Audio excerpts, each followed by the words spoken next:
It's me and him. Him today being Harold Jacobs, who has done crew, acting, and then recently you've written a short film that you're going to produce and star in. Yes. So a little bit of everything.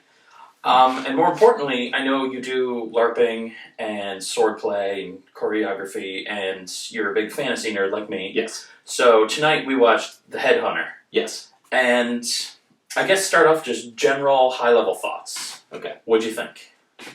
Overall, I enjoyed it for what it was. It very much was, a typical low-budget horror movie. Mm-hmm. But what I liked about it is that you added that fantasy flair, which is not something you don't see horror movies do, with a very, very few exceptions, such as Army of Darkness, and there's not many out there that aren't on like the low level area that often get oversight like this one, because I've been digging for medieval horror for when and where I can, and starting to get into it, and this was probably this was a very good introduction to it. It's long been a complaint of mine, is that while fantasy would be perfect to adapt to horror because all the elements are there, you have the ancient European and Nordic setting, and you have wizards and trolls and orcs and dragons and all these things that could adapt so well into horror, and for some reason just no one does. Yeah.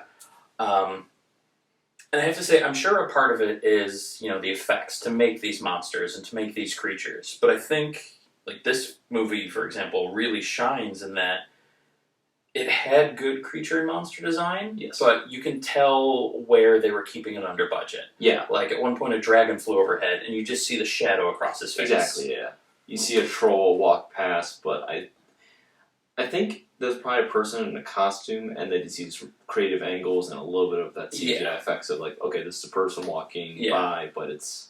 Because you only see the silhouette, so it's not... Yeah. Exactly, so it's not a big special effects or anything it's just silhouette of a person from a green screen, or maybe it wasn't from the moonlight. I'm pretty sure it looked green screen to me, but I digress. Yeah. I will say the visuals here, I think, more than anything, is where this movie shines. Yes. And, right off the bat, I love, in the beginning, you get the big, wide-open shots, and you see all of this scenery.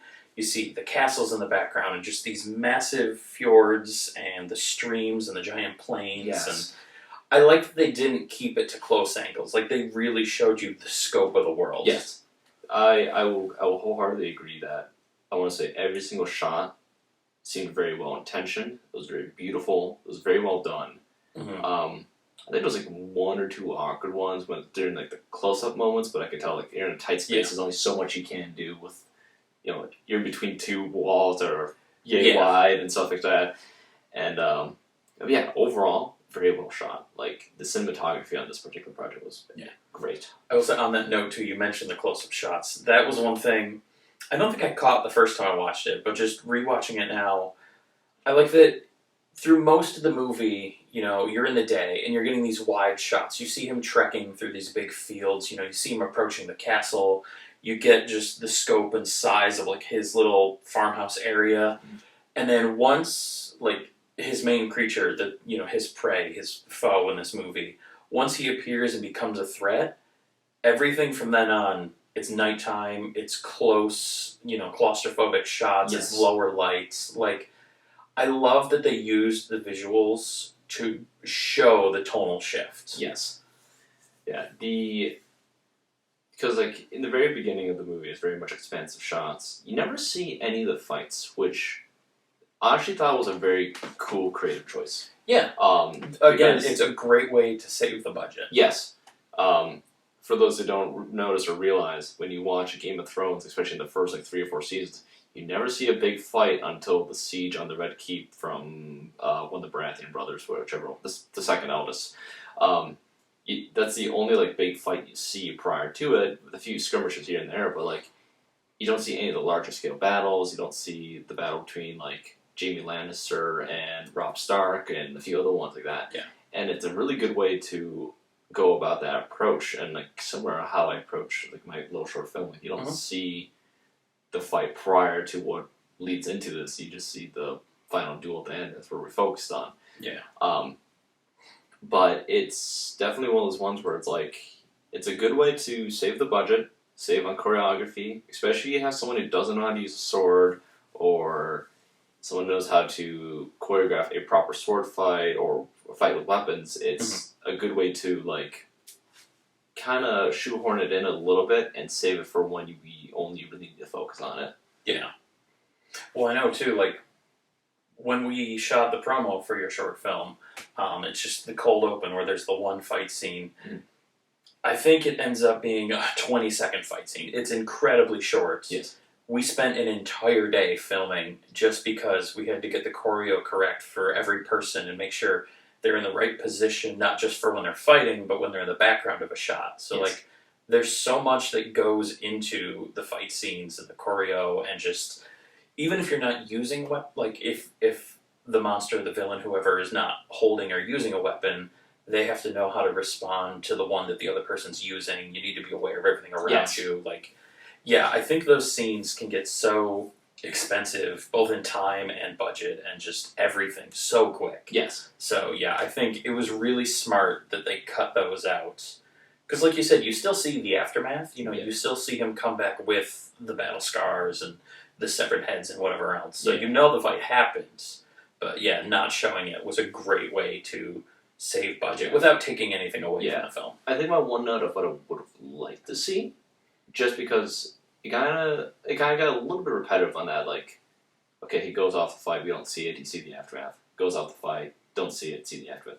I think it would have been a interesting take to at least maybe the build up before the final confrontation to show him about to start the fight with the werewolf or whatever he was about to go fight or something. Yeah. Like at least see. Obviously, this obviously comes down to budget and just making that time decision of doesn't work well with the editing. But like having him come face to face with the monster, even if the monster's in the foreground, like it's just like, oh, we only see the furry backside as the camera's on him, and you only see the shoulder of it. Like just something like that to show, like, okay, we're showing a little more progression in this regard. Because the first one is just him getting rid of all his battle scars and battle wounds. The other one, again, battle scar and battle wounds.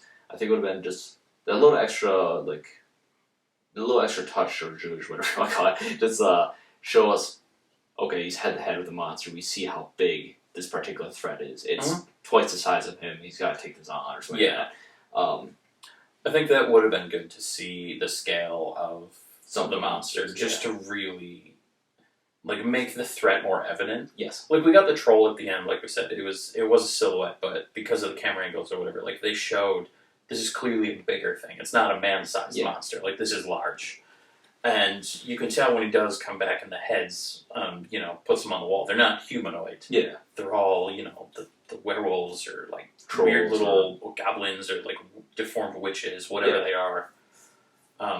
But yeah, it, like you said, without showing the fight, they could have shown the lead up a little more just to show the creature.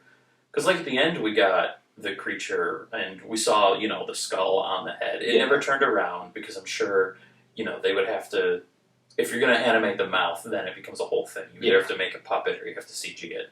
So we just saw it from behind. But even that, that's all we need is just a stationary monster, but still be really cool. Now, what did you think of, like, again, because you're a big fantasy person, Yes. What did you think of all, like, the touches, like the actual heads themselves, or, like, the props, or the sets, or those kinds of things? I like the set a lot. The set of the, like, Viking themed, like, hovel in the far distance.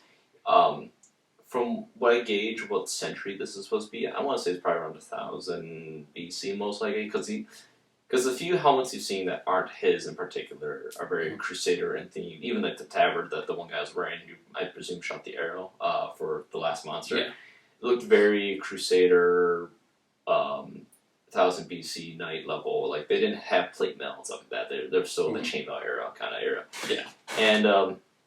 And that's still a viable time for when Vikings still would have existed and had that crossover. And even though like Vikings and Christians and whatnot don't really tend to, they tend to fight more often than not. I wouldn't hold it past the old clergy to like contract them to deal with the the occult because they don't want to risk their own men, and two, they have the money for it, so why waste soldiers on something that's an eldritch horror than when you could send someone who's more expendable. It definitely fits the lore. How Yeah. they're like, we need the monsters gone. We don't really love that you're hanging around the outskirts either. Either way, it solves one of our problems. It solves one of our problems or both. Yeah. The costume for the Viking guy, or the father, because I don't think we ever got a name for him. No. Yeah. It's definitely more fantasy Viking than I personally care for. I prefer, and that's also because my personal preference is, as you know, very historically accurate. I try to aim for that little bit of extra accuracy, but at the same time, I do understand that people really like the not necessarily over the top, but that little extra fantasy flair and look to it. Yeah. And like looking at the person's armor and costume and such, it wasn't unbelievable that it couldn't have existed or couldn't have been a real thing. And I think that's what I liked about it was like you could tell there's that fantasy element. Yeah. But it's still grounded enough where it's more of like this is so believable. This is like a person who, and even like in his like Viking get up armor and whatnot, you notice that like a lot of this is self repairs. He doesn't really have like a proper forge and all that, so it's going to look more ratty. Yeah, you saw him bending it back into shape in his little blacksmith hut at the one point. Yeah, and then like I think I also noticed little moments of like monster bones and like trinkets on it as well, whether that's like tomes of protection against the occult and monsters or just trophies he carries on him to show how battle hardened he is, as well as you should stay away from this guy if you're going to try to pick a fight with him, monster or human.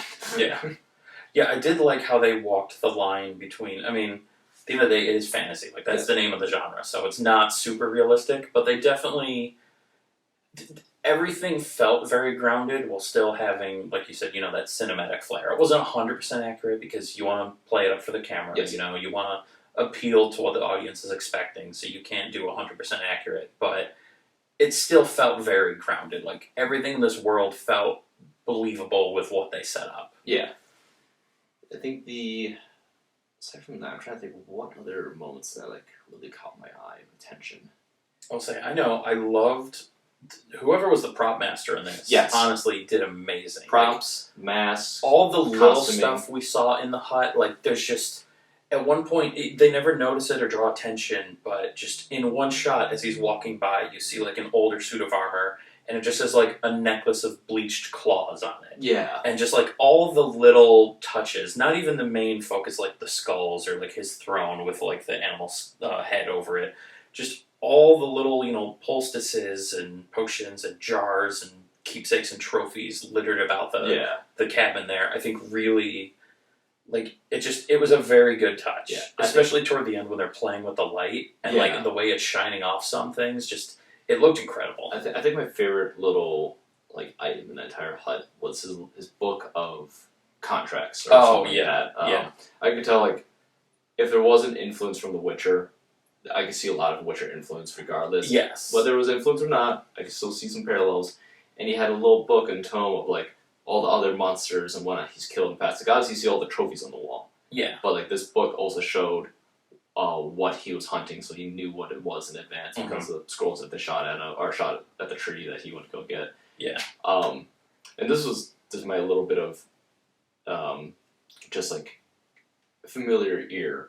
Because I mentioned 13th Warrior before we watched this. Yes. The horn that they blew to go get his attention to whatever, it's the same horn in 13th Warrior, and I thought it was a really cool touch because like, it's still that Viking era horn and it's still the same like tonality. It still fits the theme. It's just one of those things where like a lot of movies reuse costumes, sound effects, and whatnot. And it's like I just know it's that one. It's like the Wilhelm scream. Every time you hear it, you're like, I know what that is. Yeah, exactly. Like it's not out of place. It's not like it doesn't belong. Yeah. But it just when you hear it, you're like, oh yeah. Yeah. And I thought it was like that's neat. Yeah.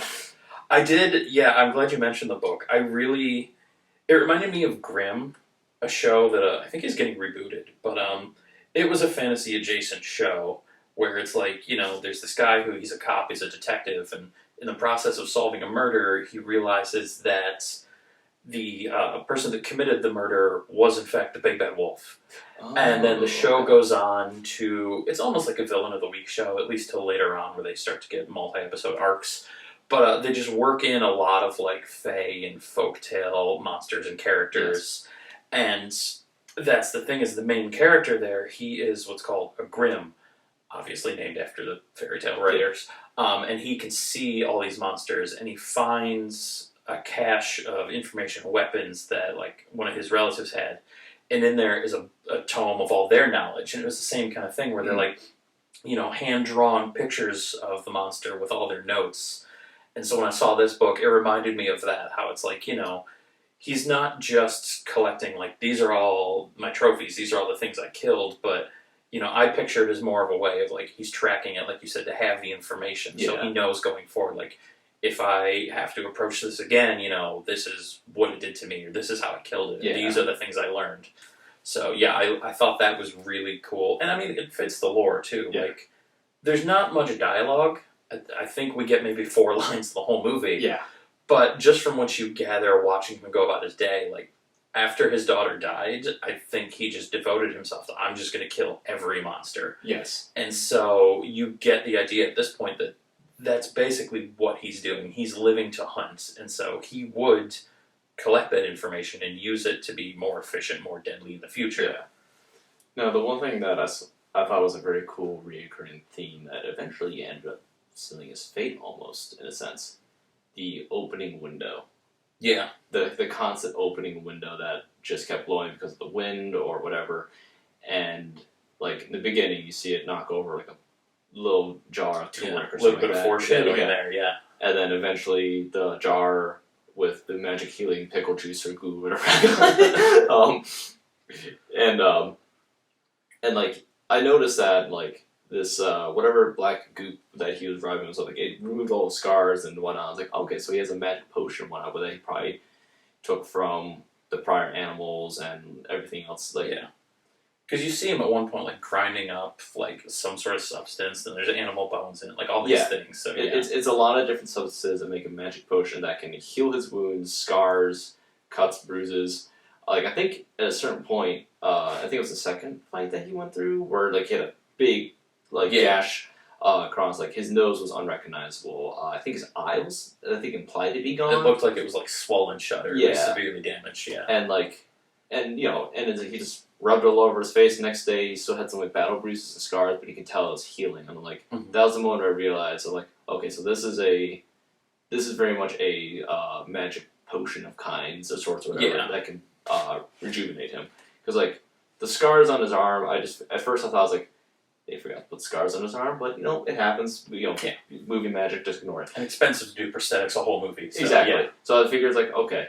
And he also didn't really see that much because he was wearing armor on top of it. So, like, the fact that he saw underneath his arm and no scars was like, it's not a big deal. Yeah. But then when I saw that one, I was like, okay, this is intentional of him able to heal all his wounds and bruises and such with whatever concoction that he made. Yeah. Which then eventually led to opening window, tipping over the black goo jar onto the monster's head that originally killed his daughter. Or I guess spoiler alerts, but all these videos are spoilers. All right. But yeah, the monster that originally killed his daughter, he finally got back. Yeah. But that stupid window knocked over that black goo jar and brought it back to life. And another thing I saw, which I noticed, when he killed the spider, because like he realized that when the head is gone of the monster, he's like, oh crap, it's gone. I gotta figure out what's going on. I like how this guy is like tactfully thinking of how to, like, what just happened. Yeah. He sees a dead spider, takes a drop of that black goo, puts it on it. It comes back to life. Says fuck, kills the spider again, goes on, and then you see the spider come back to life a second time afterwards. Yes. And I thought, I was like, and just making that connection of like, that head isn't going to be quite dead when he puts it down. Mm-hmm. Something tells me it's going to come back to life. Yeah. And like that little spider coming back was a cool foreshadowing.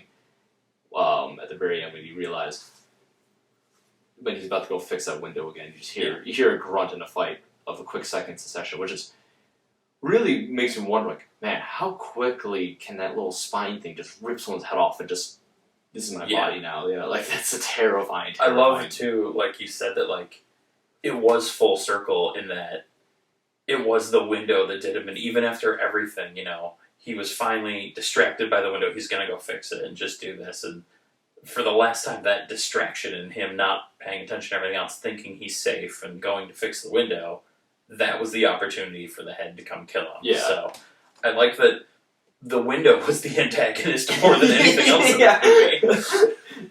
Really was like the only thing that really could fix it. Put a heavy rock or like book weight in front of Yeah. it, you would have been fine. And with a cabin full of stuff too, he had to have something he could just plop. Yeah. But yeah, no, it was very enjoyable. I could see why some people wouldn't like it. I could see some valid complaints into why some people Mhm. wouldn't like it necessarily. But I think it's a very well done, lower budget horror fantasy, Yeah. which is not something that is easily done. You need to have the right eye for fantasy, whether it comes, especially when it comes down to costuming, the props, the set dress. Yeah. There's so much tiny little details. Well, it's just the world building too. Like, Yes. like you said, you have to establish what are the rules of this world. Like once we saw, his magic black goo, we're like, okay, so magic exists here, and we understand that now. And like, we see these monsters as he's killing them, and they're getting more animalistic with like the big werewolf thing, and then you see the rest of the wall with like the little goblins with the weird ears and like all this Goblin stuff, schools and like and whatever. they establish the world through those kinds of shots, just so you understand, like, I'm not just seeing this guy in this farmhouse. Like, I get the world he's in now, even without showing everything. I don't Yes. need to see all the monsters. It I shows can get the that, clues from this. Yeah. Yeah. and that's why what I think what I absolutely love about this movie is the visuals. It shows and doesn't tell because again, Yeah. there's 5 logs of dialogue at best. Yeah. Um, Yeah, they did a lot with no words. Like, Yeah. honestly, that's really impressive. Is you can get... A while back, I watched No One Will Save You, which is a very good alien invasion movie. And they did the same thing, where the movie has, I think, 3 lines. And everything else is just conveyed through the action and, like, the facial expressions of the lead actress. And I feel like it was the same here, where he had to convey his intentions and his emotions and everything he was doing mostly through body language and facial movements and Yes. the way he carried himself. And I think really that just shows that the writers and the directors really knew what they were doing to convey everything properly without saying anything. yes, and it is no easy feat to act without words necessarily, especially if you're wearing a mask or a helmet or something. It's not Yeah. an easy feat. It's not impossible. Looking at you, Halo show. Sorry, but it's definitely possible to show that emotion through just your body alone, just Yeah. through subtle movements, some and even big movements. But like, it comes down to just that little bit of subtlety to really add an extra, just that extra bit of emotion Mhm. of what is going on. Like in this particular case, you can see like half his face, whether it's like the lower mouth or his eyes, and like the moment you like, Those shots at the end where he lost his torch and you just have the moonlight and you see his eyes through the Yeah. helmet. 10 out of 10. Those shots were amazing. Yeah.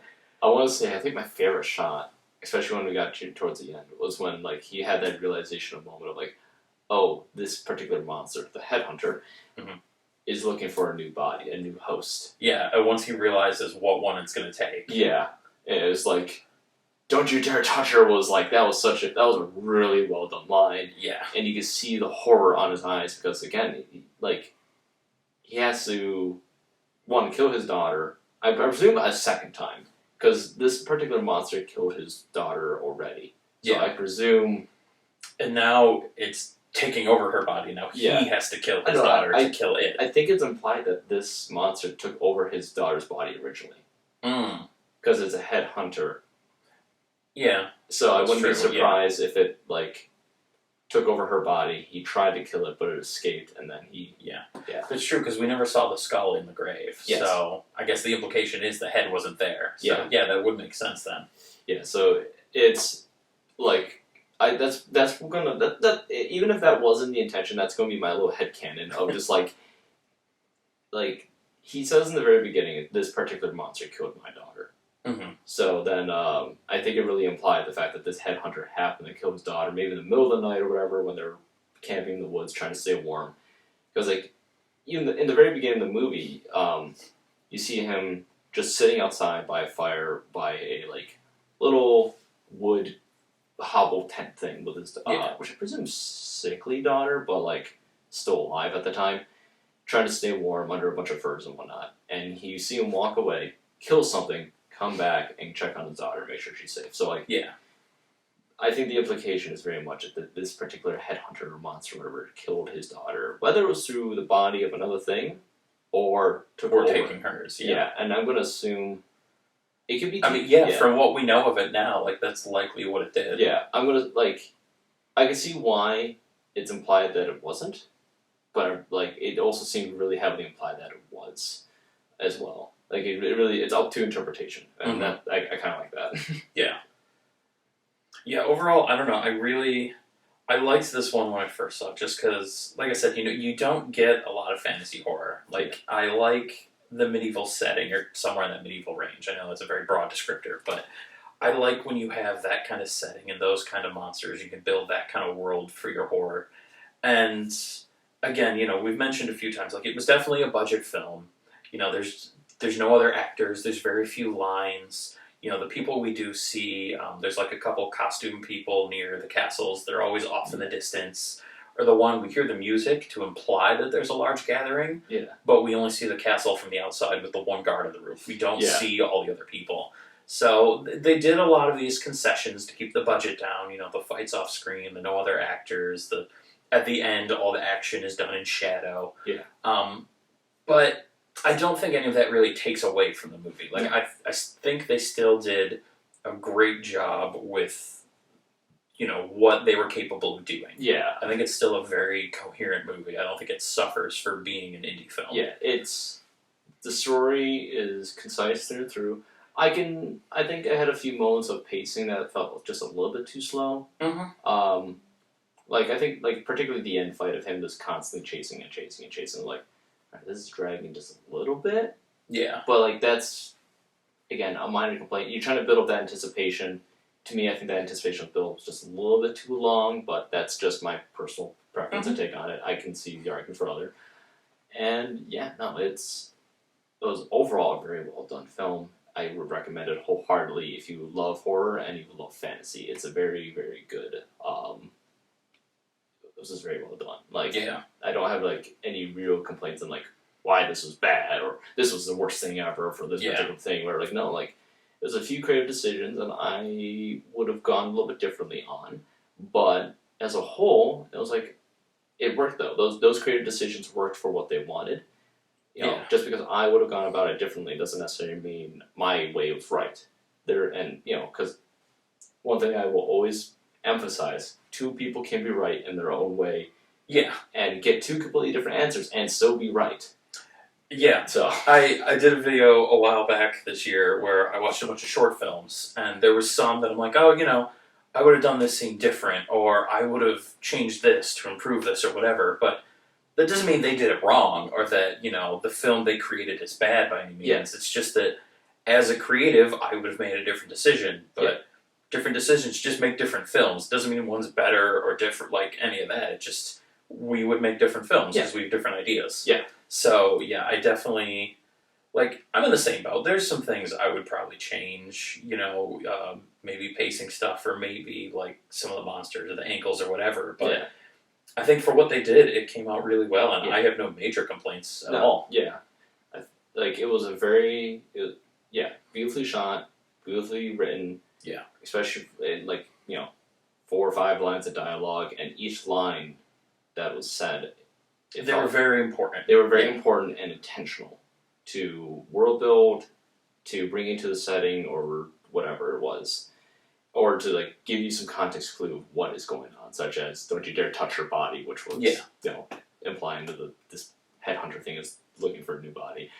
I think I would have loved to see more creepy crawly spider-like body thing a little bit more. I think we got a little bit of it before it got the daughter's body, when it got like a fox or something that was caught in his bear trap. When it grabbed that, and we saw that scuttling toward him. That was cool. I would have liked to see more of that. And even when even when it had the daughter's body, it was crawling on the ceiling.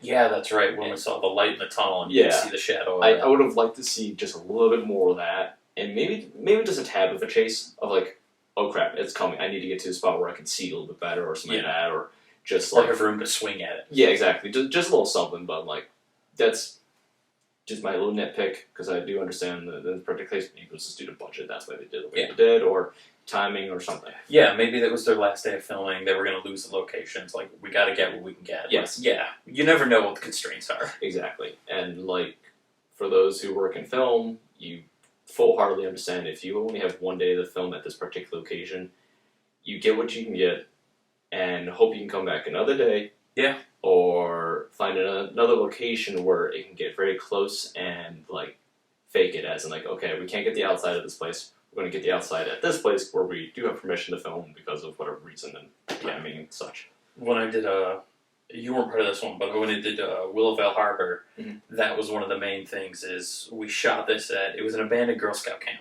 Okay. And so we're there, and we were in the main building. We shot one of the bigger scenes, and there's a spot where I'm supposed to, I finally find something I think is safe, and I settle down, fall asleep. It transitions to like a dream sequence, and then it shows me coming to, waking up from that, realizing it's fake, and then wandering off and going about the rest of the story. The problem was, we filmed half of it, and then vandals got into the camp and lit a fire, and the camp was closed down. Oh, And the place they lit the fire was that building. gosh. So even if we waited until they reopened, the building we shot in is gone now. Yeah. So we just ended up doing the best we could, trying to lead in and making it make sense. But, sometimes things happen. It's just like, it's out of our control. We can't, the location's no longer available. Yeah. Unless we reshoot the entire sequence, there's nothing we can do here. Yeah. So, yeah, those constraints definitely happen. That also being said, if Taylor watches this, make a medieval horror movie and cast me in it, damn it. Yeah, I mean, Your Short is the closest I'm going to get. At least I'm in a fantasy film. Yeah. Which I didn't invite you here just because you let me in a film. But, if you want to let me in more films. But, yeah, no, fantasy horror, I think it's just so underrepresented. I don't know why more people do it. I would encourage anyone watching this, if you have any interest in filmmaking or are involved in filmmaking, do that. It's the one thing that's not oversaturated. Yeah. We have a billion rom-coms. We have every superhero movie we'll ever need. We have so many things. There's no fantasy horror. No one's doing it. So, someone out there, please, for the love of God, fantasy horror, we need it. I will act in it for free. Like, just make the film. I have all the armor I need for my own costume and Right. then some. Yeah, because like my little short film is a proof of concept that arguably is more drama historical or drama whatever, but like it was originally supposed to be medieval horror as well. It's one of those things where I'm like, I need to do more. The way I kind of went about it is like this little short 10-minute sequence is my proof of concept as well as my cold opener to this movie. Mm-hmm. And then I will write the rest as I go. And I'm not going to spoil anything, but I have a few pretty cool ideas that I want to work with. Mm-hmm. And now it's just more of a matter of can I write it well. And I'm not the greatest horror writer, so like that's why I might have to employ someone else to write that one for me, or at least like help write it with me to just like, or be an editor or something, just like that, as I work out the ideas and try to get That is the thing with horror I've noticed. I've gotten into script writing. I mean, I've seen just a plethora of movies. And I feel like horror is probably one of the harder ones to write, aside from maybe a straight comedy. Because horror, like, you can't just do, okay, we're going to have a scary scene now. Like, you have to set everything up. You have to stage and foreshadow everything, Yeah. When you go into a scene, if a killer is going to stab someone with a knife, before that, you need to, at one point, pass through that same location and show a knife so that people know where that came from in the world. And you need to establish what the exits and entrances to that room are. So you know that when the killer is chasing the victim, they're cornered now because they came in here. And like there's so many things you have to set up and foreshadow and lead up to. Like in this movie with the window. We saw the window 3 or 4 times before it knocked over the jar. Yeah. And then we even saw it again to distract the guy when the headhunter got him. So like there's so many of those kinds of things where you have to tease your intentions and you have to show what's going to happen without spoon feeding it to the audience. And It's that fine yeah. balance. Yeah. The window opening, the jar, even the implications, like putting the heads on the stakes and whatnot, and like just I'm trying to remember some of the other foreshadowing that they did for this one. Sure, because we got his head on the stake too. Yeah. So it was yeah. Yeah, because like there wasn't a lot of foreshadowing, but there was definitely very subtle moments that like wrapped the story in one big good circle, such as the opening window, the jar, the spider, which that was towards the end, but like still. But we had seen the spider earlier in the film Yes. too. So yeah, even that little thing, like we already knew the spider was there because they shown it before. The one thing I did miss though, and I think it's because I just misheard the dialogue. It's like I forgot what he said, what the arrowhead represented. Oh, that it can like send the soul into the afterlife. Gotcha. Okay, that's what it was. So that's why, at first it's like, I don't believe this, but he tossed it to her as like a keepsake. Yeah. And then at the end, when he finally laid her to rest the second and presumably final time, Mhm. that's when he fired the arrow on her behalf, hoping that it's done now, you can be at peace. The monster Gotcha. that killed you is dead. So Okay. that was like him getting closure for her, basically. Gotcha. Okay. Because like the particular arrowhead is one you would use to make a fire arrow. You stick Yeah, like you put the wick in there. the wick in there or whatever. Which they are technically historically accurate. Fire arrows are. They just weren't as openly used as people think they were. Yeah. Mainly during like sieges. Also, they're not explosive. Yeah. Like it would be more like a Molotov cocktail, where it's not meant to explode things. Yeah. It's just meant to spread fire. Like it's just, you would launch it at like a thatch roof or exactly. a haystack or something. Yeah. But yeah, I think that was the one bit of dialogue I dismissed. Just because I couldn't quite hear it, and that just because auditory's been really dumb lately because I work at a scare house and it's a lot of loudspeakers. Yeah. So yeah, no, okay. Yeah, another bit of foreshadowing of just that entire thing, and like, arguably now I'm just realizing it. He brought peace for his daughter, but he never got peace for himself necessarily, and like in a weird way that also kind of got to him. Yeah. Because really, yeah, like I said earlier, once it's implied anyway that once she died, that's it. That's all he did was hunting. Yeah. Like he was killing everything he could. He had his book of kills and trophies and his whole wall. He's just, sticking these things on the wall of his hut now. Like he doesn't care about anything else. It's just killing the monsters. Another bit of foreshadowing I just remembered. When he put the final stake in, he got himself like a splinter on his hand or something. Oh yeah, he like cut that. himself on it. And there was a little bit of blood there. And I was like, it just realized like they lingered on that one little shot of dripping blood on it just a little too long for like, alright, whatever, no big deal. And then you realize his head is the one that goes on that yeah, slide. exactly. Yeah. And I was like, just occurred to me. Again, another foreshadow circle moment. This was like so many tiny little ones that just really added up to just like creating a well-rounded film, a well-rounded script that was again just beautifully shot. Like wherever they shot this, my theory is Germany, or like just north of. I'm trying to remember. Is that Denmark? Is that north of Germany, or is it? I am the worst.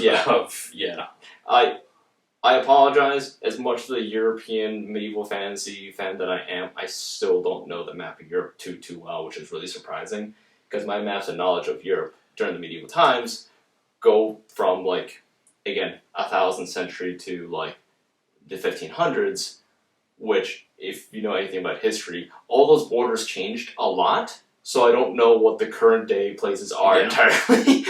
So I don't even know if I know the map of the U.S. that well. So I do not know. Yeah. But no, their locations honestly was one of the highlights. Like if you're into just cinematography or just the visual aspect of a movie, like if you're an aspiring DP or something, a lot of the drone footage and the wide shots and even just like the B-roll for like transitions, just showing the area, absolutely incredible. They picked the most gorgeous landscapes and vistas. And I like how wide the shots were, too. Like, it wasn't, here's this farmhouse. The camera was never pointed down. You got to see the real scope of a valley, seeing both sides of the valley with the sky in the back. Valley, like, the you mountains. got, such a wide range of beautiful shots. Yeah. Wherever they did that filming was immaculate, and I I would have loved to just be on that set, even as a PA, just to be in that area alone. Like, granted, I will probably acknowledge that some of these are probably just B-roll that they bought off of name a website. It could be, yeah. But it generally looked like some of those shots were definitely done by those people in particular. There were a couple of the actor was in, like where Yeah. he's walking on the edge of the stream as you get this wide shot of Yeah. like, this big vista with the stream running through and he's walking the bank. So at least some of those shots we know for a fact were real. Yeah. Yeah, I think we've said everything at this point. Yeah. So without repeating ourselves, very good movie. Definitely, I highly recommend it. It sounds like you would as well. I would absolutely recommend it. And that's as both a horror and a fantasy fan. So I think they succeeded on both fronts. But yeah, thanks for watching. Stay tuned, and tomorrow will be another horror movie review with another guest, or the same guest, or no guest. I don't know at this point. See ya. Bye.